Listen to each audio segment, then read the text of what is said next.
하나님이 택한 민족들, 하나님이 택한 족속에게 오늘 이사야서 시대, 이사야 선지자가 있었던 시대도 암울했던 시대입니다. 희망이 없고 꿈이 없고 마치 우리 시대하고 이거보다 훨씬 더 열악한 시대였지만, 하나님은 이사야 선지자를 통하여 예수님 오시기 700년 전에 메시아가 이 땅에 올 것을 예언하는 그런 내용의 말씀입니다. 오늘 이사야서 48장에는 내 이름을 위하여 내가 노하기를 더디할 것이며 내 영광을 위하여 내가 참고 너를 멸절하지 아니하리라. 하나님께서 오늘 우리 민족에게, 우리 한국 교회에, 우리 명문 교회 위에, 우리 예수 그리스도를 구주로 믿는 우리 가정에 주시는 오늘 이 말씀은, 보라 내가 너를 연단하였으나 은처럼 하지 아니하고 너를 고난의 풀무불에서 택하였노라. 나는 나를 위하여 내 이름을 위하여 다른 자에게 이런 영광은 주지 아니했다. 다른 자에게는 하나님의 영광을 주지 아니했다. 그러면서 야곱아 내가 부른 이스라엘아, 야곱이란 뒤꿈치를 잡았다는 이름이었는데 성경에 보면은 이스라엘아, 하나님의 영광, 내가 택하고 내가 부른 야곱아 이스라엘아, 나는 처음이고 마지막이니라. 내가 바로 그로다. 하나님께서 오늘 또 우리 민족을 향한, 정말 없어질 뻔도 몇 번 했던, 아니 없어졌다가 일본 36년 동안 없어졌다가 나라 다시 회복하고, 임진왜란 때는 그야말로 참 수많은 사람들이 죽고 강토가 짓밟히고 병자호란, 뭐 온갖 수많은 일들이 있었지만 하나님 끝까지 우리 민족을 지켜주신다. 제 개인 가정사에서는 우리 형제들이 아들이 6이고 딸이 하나인데, 이 큰형과 둘째가 누님인데 하고 아버지가 일제시대 사람이니까요. 그 당시에 이제 징용하잖아요. 건강한 사람 다 불러가 남양군도 보내거나 만주로 보내거나 징집하니까요. 그래서 일본으로 가서 일본에 우리를 얘기하면 노무자 일을 했다고요. 근데 가서 거기 있었으니까 징집을 피하신 거죠. 근데 저희 아버지는 여기 손가락 끝이 없어요. 오른쪽 요 손가락 요 끝이 없다. 요 손가락 끝이 없으면 어떻게 되죠? 하하, 군대를 안 갔더니 모르시는구나. 군대 징집 면제예요. 총을 못 쏘잖아요. 손가락이 없잖아요. 여기. 어릴 때는 왜 아버지가 저 손가락이 있냐니까 아마 일하시다가 이렇게 끌려 들어가 공장에 가다가 아마 여기 잘려지신 것 같아요. 다행히 이제 그렇게 되니까 징집 대상이 아니잖아요. 예. 만주에 끌려가셨거나 아니면은, 예? 또 뭐 저 남양군도에 가서 일본이 뭐 사이판하고 막 전쟁할 때 그때 끌려갔으면 저는 없었겠죠. 당연히.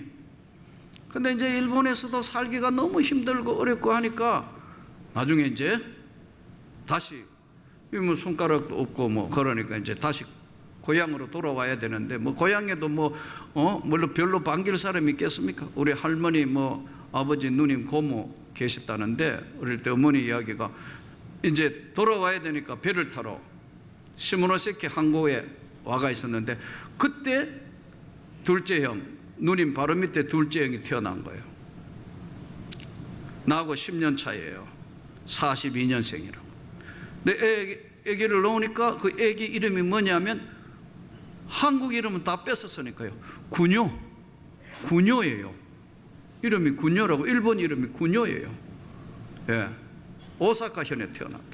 오사카. 그러니까 이제 돌아와야 되니까 시모노세키 항구에 왔는데, 그때만 해도 여러분 배를 이제 끌으려면 이제 배 다 이제 이 선가를 이렇게 주고 난데 배삭 주고 타잖아요. 어떻게 배삭을 구해가 이제 다시 이제 고향으로 돌아와야 되는데 줄을 섰는데, 요즘처럼 좌석표가 있고 뭐 그런 게 아니잖아요. 막 연락선에 수많은 사람 타니까 앞에 다 타버리고 애들 둘 데리고 여러분 이렇게 해가지고 끌고 올라가니까 힘들잖아요. 여기까지 이렇게 잘려진 거예요. 그래서 그 배를 못 탔으니까 이제 전부를 친 거예요. 할머니하고 고모에게. 자, 이렇게 우리 이제 일본에서 다시 돌아가니까 그렇게 아십시오 보냈는데, 그 배가 폭격을 맞았는지 풍랑을 맞았는지 모르겠는데 배가 가라앉아 버렸어요. 아마 폭격 맞았겠죠. 2차 대전 때니까. 어쨌든 가라앉아 버리니까 그게 이제 뭐 호해 신문에 나고 막 이러니까 분명히 이 배 타고 온다고 전부 보냈는데 배가 가라앉았다니까 우리 집에는 이제 초상이 났다고 생각해가지고 온통 울고 뭐 하는데 부활해가 돌아온 거예요. 그 희한하게 그냥 그랬으면 저는 없는 거 아니에요. 그 현해탄이 이미 다 수장됐을 텐데. 모진 인생들 잘 안 죽어요, 여러분. 하나님이 특별히 보호하신 것 같아요. 어쨌든 뭐 그렇게 와가지고 그 고난의 세월들, 예. 일본하고는 이렇게 얽히고 설킨 게 많아요. 감정이 좋지 않아요. 저는 일본 갈 때마다 늘 깨닫는 게 있어요. 여러 차례 일본을 갈 때마다 우리 사회하고는 상당히 다르다 이게. 아주 냉철해요. 일본이라는 나라는 쫙 가라져 있어요. 깔아앉아 있다고. 냉철해요, 사람들도.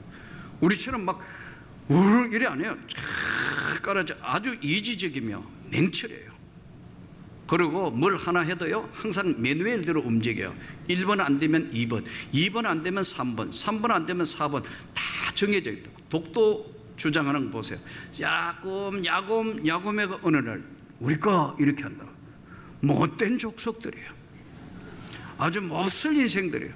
그러나 이거하고 대하는데 지금 갑자기 일본이 지금, 예? 위안부 문제라든가 뭐 지금 여러 가지 문제로 인해서 갑자기 일본 지금 판결을 해서 징용 때 했던 거 배상하러 판결하니까요, 일본이 지금 뭐 백색 국가, 이게 뭐 안 듣던 이게 용어가 자꾸 나오길래 인터넷을 찾아봤어요. 백색 국가가 뭐냐? 일본에서 이야기하는 화이트리스트. 이거는 일본이 첨단 제품을 수출하는 데는 면제해놓은 국가에서 우리하고 면제 국가인데 우리를 빼버린다. 그래가지고 중염, 반도체, 디스플레이, 전자, 통신 약 1,100개 우리가 뉴스에 들은 대로 뭐 이런 거 규제하겠다는 거예요. 그러니까 갑자기 우리 한국 정부가, 한국 사회가 난리가 난 거예요. 지금 흥분해 있고 막 지금 이런 상태로 가는데 일본은요 아주 치밀하다니까요. 그 사회에 일본은, 예? 이 노벨상 받은 사람이 수두룩해요. 이 소재, 반도체 이런 것들은요 하루아침에 되는 게 아니거든요. 그러니까 어느 나라나 어느 시대나 힘이 없는 민족은 당하는 거예요. 실력이 없으면 당한다니까요. 별거 없어요, 여러분. 임진왜란 때도 그랬잖아요. 예? 그러나 걸출한 인물인 이순신 장군이 전략가가 전라도를 수세하면서 방어했기 때문에 여러분 그때 안 없어진 거예요. 몇 번이나. 그래도 지금 전라도 놔둬놓고 그냥 올라가 가지고 저 뭐 어주까지 쫓겨가잖아요, 왕이. 이게 역사가 주는 교훈이라면. 역사는 냉정해요. 현실도 냉정해요. 힘이 없는 족속이나 민족은 언제나 당하게 돼 있다는 거예요. 예. 몽골 때는 안 그랬나요? 몽골이 처녀 공출하라고 하는데 처녀 다 보내라고. 그래가 뭐 마을에서 붙들어가 보냈다고. 그러니까 몽골에 가가 살다가 좀 늙으면 다시 돌려보낸다고. 회향녀. 이게 참 슬픈 민족의 이야기예요. 나라가 힘이 없으면 당하는 거예요. 강건해지기를 축복합니다. 이성적으로 잘 돼가 저 일본을 이길 수 있는 것은 오랜 시간 훈련하고 다 갖춰야 되는 거예요. 그냥 감정적으로 해가 이길 수가 절대로 없어요. 조족속들은 그랬어요. 근데 이 선조라는 왕이 여러분 이순신 장군을 또 부한데 질투해가지고 백의종군하게 해가지고 그때 또 당파 싸움 한다고 난리가 아니에요. 오늘날하고 똑같아요. 똑같아요. 어찌 그리 같은지. 힘이 없는 족속들. 힘이 없는 민족은 언제나 그렇게 돼 있어요. 조국이란 무엇인가? 국가란 무엇인가? 나에게 군대 생활하면서 제일 많이 생각해 봤어요. 36개월 동안 군 생활하면서 제가 여러 차례 말씀드렸죠. 5대 장성에 들어가는 나는 육군 병장 출신이라고. 가가지고 해보면 하면서 보니까 군대 생활하고 또 36개월 하고 군대 생활하고 또 나가 보니까 군대 안 갔던 친구들이 교수돼 있더라고. 아, 나 이게 어떻게 된 거예요 이게? 나는 바보가 된 것 같더라고. 군대 간 거 후회하는 건 그때 처음이에요. 군대 생활할 때는 뭐 사나이로 태어나서 뭐 할 일도 많고 할 일 별로 없어요. 가가지고 죽게 살기 훈련하고 했는데 나오고 난 뒤에 이 군대를 갔다 왔다는 조국에 대한 자부심이 있어야 되는데 안 간 게 더 똑똑하구나 이런 생각이 들었을 때는 참 마음이 안 편했어요. 여러분, 조국은 버릴 수 없는 거예요. 우리 부모를 버릴 수 없대.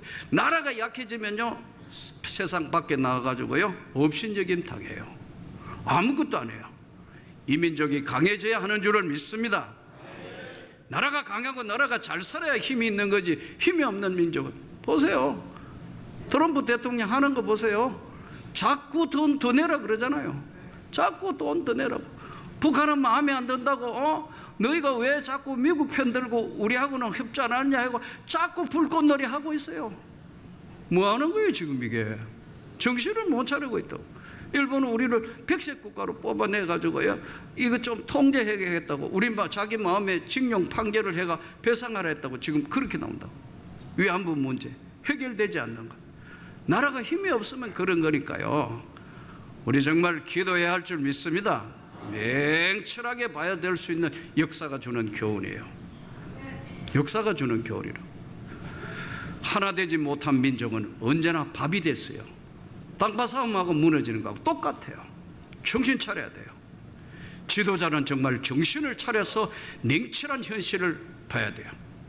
북한은 한 민족이고 앞으로 하나로 자유민주주의로 통일이 돼야 하지만 지금은 굉장히 조심해야 될 중요한 현장에서 북한이란 실체를 바로 알아야 한다는 거죠. 예, 한 민족이고 한 핏줄이지만 이거 진짜 똑바로 보고 현실을 판정하지 않으면 잘못하면 당한다고. 조심해야 된다. 안보 문제, 경제 문제 왔다 갔다 한다. 성경에서 오늘 야곱아 내가 너를 부른 이스라엘아 내게 와서 들어라. 내가 처음이고 끝이고 나는 하나님의 영광이니까 내 영광을 위하여 너희가 선택했다. 지난번에 아프리카 가나에 선교에 이제 가서 그 현지에 교회 예배도 드리고 했더니 친구가 가나에 한인회 회장하고 있었으니까 나보고 한번 노예들 팔려갔던데 한번 가보자고. 그래서 노예성을 가봤어요. 그러니까 아프리카 땅에 슬픈 흑인들의 이야기, 마치 알렉스 헤일리에 나오는 킨타쿤트의 뿔이 나오는 이야기하고 똑같은 것 같아요. 그러니까 백인들도 잘한 게 별로 없어요. 와가 한 마을에 잘 사는 흑인들 마을에 갑자기 쳐들어와가지고 잡아가지고 노예로 다 팔아먹은 거예요. 안 잡히려고 내려오다가 죽이기도 하고 붙들어가 그 노예들 남녀로 붙들어가지고 가족들을 노예선에 태우는데 그 노예선 태우기 전에 가둬놓는 성을 가봤다고 해요. 그러니까 우리 선교사님하고 친구가 그 노예 감옥에 잠깐 들어가 보라고 나보고 그래요. 경험해 보라는 거죠. 나 안 들어간다고. 대신 여러분들이 들어가라고. 그 뭐 좋은 데라고 그 감옥 안에 들어가 보겠어요. 보기만 해도 섬뜩한 동네인데 그게요 유럽의 한 짓이에요. 그러니까 이 세상에 정의라는 것은 예수 외에는 정의가 없어요. 정신 차려야 돼. 이게 현실이에요. 이 책의 힘이라는 애덤 잭슨이 지은 책의 힘이라는 데를 보니까 성공하는 사람들의 상위 1%의 사람들은 어떤 사람인가? 라는 책이에요. 성공하는 상위 1%의 사람들, 이 사람들은 어떤 사람들인가?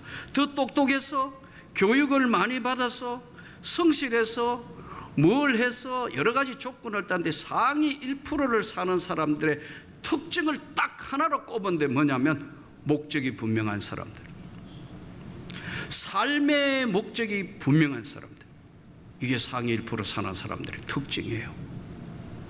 그렇게 되기를 축복합니다.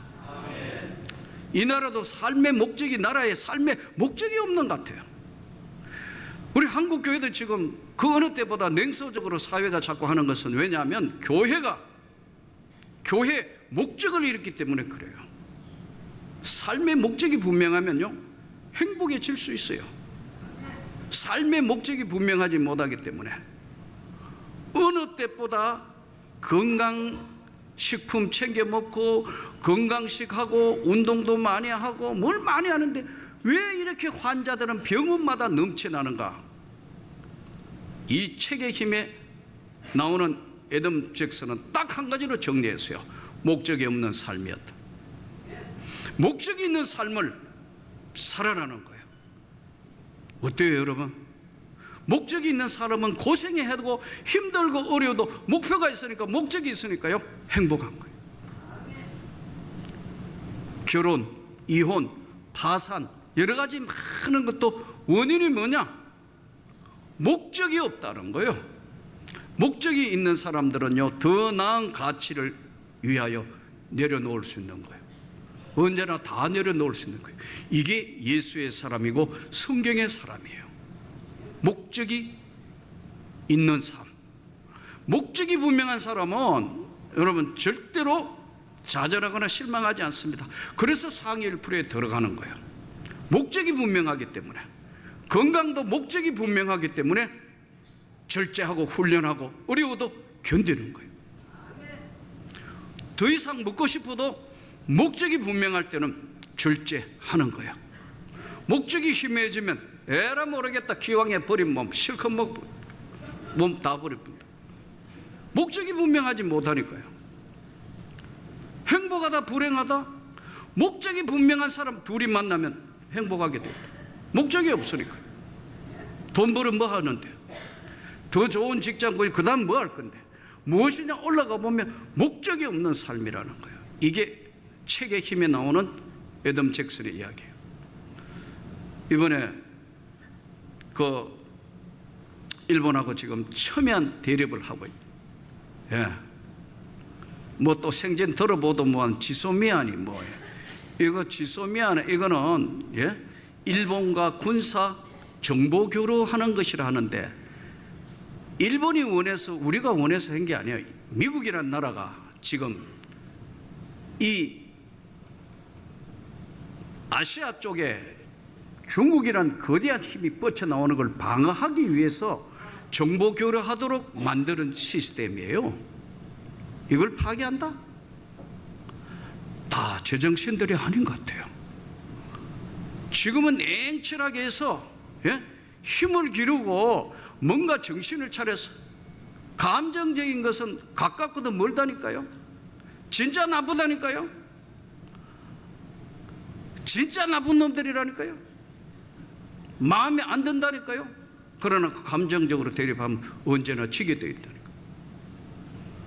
미국 사람 끝까지 우리 지켜줄 수 있을 것 같아요? 아니에요. 미국은 방위 전략상 안 맞으면 언제나 철수할 수 있어요. 북한 실체예요. 저거 정신 차려야 자유민주주의를 지키는 거예요. 정신 나갔다고 지금 제정신들이 다 아니에요. 중국 6.25 동란 벌어졌을 때, 예? 중공군들이 실제 상황으로 넘어왔어요. 오늘날 이 땅의 삶에 목적이 없는 삶이 계속되고, 교회마저도 지금 목적이 없기 때문에, 교회다운 교회, 성도다운 성도, 목사다운 목사, 장로님다운 장로님, 권사님들, 직분자들, 이것이 하나님의 살아계신 모습의 야곱아, 이스라엘아, 내가 부른 너희들은 내게 와서 들어라. 성경을 통하여 하나님의 말씀을 통하여 비추어 너희가 배우고 들어라. 나는 처음이고 마지막인 나는 하나님이다. 목적이 없는 삶에 너무 이상해지게 가고, 목적이 없다가 보니까 이것도 좋고 저것도 좋고 별 희한한 일이 벌어져요. 제가 질문을 하나 해볼게요. 삭개오가 주님을 먼저 찾은 겁니까? 주님이 삭개오를 먼저 찾은 거예요? 질문만 하면 조용해져요, 여러분. 오늘 찬양대 찬양 잘 하셨는데, 삭개오가 주님을 먼저 찾은 거예요? 주님이 삭개오를 먼저 찾은 거예요? 알쏭달쏭하죠. 성경에 보세요. 삭개오는 예수님에 대한 소문을 듣습니다. 구원자 예수가 이 땅에 오셨는데 그분을 한번 만나야 되겠다는 생각을 가졌죠. 부자고 세리장이었다고 성경은 말씀합니다. 그만하면 뭐 세상에 쉽게 이야기하면 경제력도 있고 지위도 있고 많은 사람 거느리고 있는 장이에요. 그래 살 수도 있어요. 그러나 목적 없이 살았던 그의 삶에 예수라는 이름이 그의 인생을 흔들어 놓은 거예요. 그래서 만나긴 만나봐야 되겠는데 이분을 해서 어디로 가는 거예요? 성경에 보면 뽕나무로 올라간다고. 이쪽으로 혹시 지나가실지 모르겠다 해서 뽕나무에 올라가 있는데 지나가던 예수님이 삭개오야 내려오라. 오늘 내가 내 집에 유하리라. 삭개오가 얼마나 놀랐겠어요. 자기 이름도 알고 뭐 하고 있는 줄도 알고 다 아시고 계신다. 누가 먼저 아느냐면 주님이 우리를 먼저 아신다니까요. 우리가 마음을 움직이게 하신 분도 그분이고, 우리가 이 땅의 삶의 목적이 분명하면 흔들리지 않습니다. 삶의 목적이 분명한 나라는 하나된 나라고 교회고 가정이고 깨어지지 않고 흔들리지 않습니다. 이번에 저 백두산 전국주일학교 강사로 설교하러 가서 백두산을 가는데, 백두산 올라가기 전에 항상 백두산이 가이드마다 하는 얘기가 다른데 가이드 그러더라고요. 100번 올라가가 2번 보는 게 그래서 백두산이라 그런데요. 100번 올라가가 천지못을 2번 볼까 말까 하다가, 또 어떤 분은 그러더라고요. 백두산에 올라가가 천지못을 보는 것은 3대가 덕을 세워야 본다 하더라고요. 저는 3번 가가 3번 다 봤으니까요. 보통 은혜가 아닌 것 같아요. 그런데 계단이, 백두산 올라가는 방법이 가이드 설명하는데 4군데인데 서편, 북편, 남편, 동편인데 서편, 이번에 서편으로 올라갔고 2번은 북편으로 올라갔는데 남편은 이거는 북한이 너무나 가난하고 돈이 없으니까 중국에 99년 동안 임대해 줬다더라고요. 남쪽. 동쪽만 지금 북한 쪽에 올라간다고 들었는데, 계단이 서편에 가보니까 계단이 1442계단이에요. 1442계단인데 꽤 힘들어요. 왜냐하면 고산지대니까 벌써 고산병 정세가 시작되는 거예요. 삼천고지가 가까이 되니까. 그런데요, 또 하필 비가 오네요. 비 오면 안개 끼면 천지못을 못 보니까요. 그래도요, 포기하는 사람 한 명도 없어요. 왜 그렇죠? 천지못을 봐야 되는 목적이 분명하기 때문에. 뭐 다리 아프다는 사람, 아야 하는 사람도 없어요. 그냥 죽기 살기 올라가요. 왜? 목적이 분명하니까. 또 한 사람, 우리 권사님 보니까 다른 교회 권사님이 올라가실 때 입술을 빨간 거 칠했는데 가다가 보니까 너무 힘드니까 입술이 보라색으로 변했어요. 곧 쓰러질 때 내가 권사님 천천히 나하고 같이 가자고 천천히 그렇게 가도 백두산 다 봤어요. 그 뒤에 오는 사람 비가 더 와가 못 봤어요. 그게 보고 안 보고는 시간 차이로 바뀌는 일기. 여러분, 목적이 분명하면 1442계단도 목적이 백두산 갔는데 천지를 봐야 되는 거 아니에요? 꼭 안 갈 사람처럼 이렇게 앉아. 목적이 분명한 사람, 우리는 어디 가는 거죠? 저 천국을 향하여 가는 삶이기 때문에 목적이 분명한 사람은 흔들리지 않는다.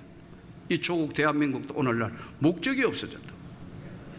이 나라가 존재하는 목적이 없어졌다. 교회도 똑같다.